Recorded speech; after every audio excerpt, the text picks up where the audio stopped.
এটা আমার না, এটা হয়েছে পাবলিকের। আমি মরে গেলে যেন একজন এই জিনিসটা চালিয়ে রাখতে, এই মরে গেলে আরেকজন এই জিনিসটা চালিয়ে রাখতে, ভবিষ্যতে যেন লেবার ফাংশন 200 জন লোক 200-300 জন লোক যেন আল্লাহর বাস্তে গরিবের কি কয় বুক না কি বানাইছে সাংবাদিকে, এটার ভিতরে খাইতে পারে। এই যে তুমি একটা কথা কইলে ভাই, এখানে আমার সাইরের দরকার নাই, আমার বাপদাদার অর্থ সম্পদ আছে। অতএব আমি চাই আমি মরে গেলে যেন একজন এটা চালায়, এটি আমার না, এটি পাবলিকের। আমি খালি আমার কামলার হাজিরা নিব ডেলি 1000, কি করার লাগে আমি করবো, খালি আমার 1000 হাজিরা হইলেই চলবো।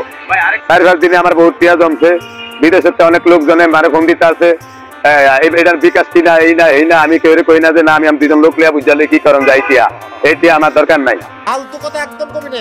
আমি 40,000 টিয়ার মতো আইছি, হারিবাতের মিলিয়ে আবার 1 লাখের উপর টিয়া আইছি। অনেক হিসাব করলে আমি আরো 2 লাখ লইতে আসতাম মাসের টানে, অনেক লইয়া টিয়ার মুহে চিন্তা করছি। আমি চিন্তা করছি আপনি আমার 1000 টিয়া দিচ্ছেন বিদেশের টানে, মোবাইলে হুইয়া হুইয়া 1000 টিয়া দিচ্ছেন না, আপনি আবার হুইয়া হুইয়া দেখতে পারবেন 1000 টিয়া আপনি কয়জনে খাইতে আছে। আমি খাইতে রাজি না, আনলে কেউ টিয়া রিসিভ করতে রাজি না। এসব বাইরে না কি কো ইয়া বলে কুটিপতি হয়েছে, আমার দরকার নাই। হালাই কি হাত ফেল করবে?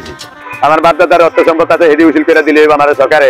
সামনে 24 তারিখে আমি আমার ছাত্র মহাদয়ের আর পুলিশ সুপারের কাছে আমি যাবো, মানববন্ধন করবো, আমার বাপদাদার অর্থ সম্পদ ফিরিয়ে দেওয়ার লিখে এটাই আমার লাখ টিয়া, কেউ টিয়া দরকার নাই। অতএব যেই ভাই বেড়ারা বিদেশের থেকে আমার টাকা পয়সা দিচ্ছেন, বাংলাদেশ থেকে টিয়া পয়সা দিচ্ছেন, আজকের থেকে 15-20 জন করে খাবিয়া দিয়া আমি হেডা আমার মোবাইল তো টিপতাম, আমি জানি না আরেকজনের দিয়া ছাড়িয়া দিমু। যেমন আপনি হুইয়া থেকে আমার টিয়া দিচ্ছেন, এমনি দেখ একটা থাপ্পড় মারা তো দাঁতে করে ফালা দিব। পারবেন যে আপনার 1000 টিয়া কয়জনে খাইতে আছে। ভাই আমি ড্যামনার থেকে আসছি ভাই। আচ্ছা, কারণ আইসা দেখি যে মিজান ভাই একা একা কাজ করতেছে, তো এই জিনিসটা আমার ভালো লাগতেছে না, তো এই জন্য তার একটু সহযোগিতা করতেছি। আপনারা আসবেন, আইসা একটু তার সহযোগিতা করবেন, তার খাওয়াটা খাবেন, খাইয়া তারপর বুঝবেন যে এটার মজাটা কতটুকু।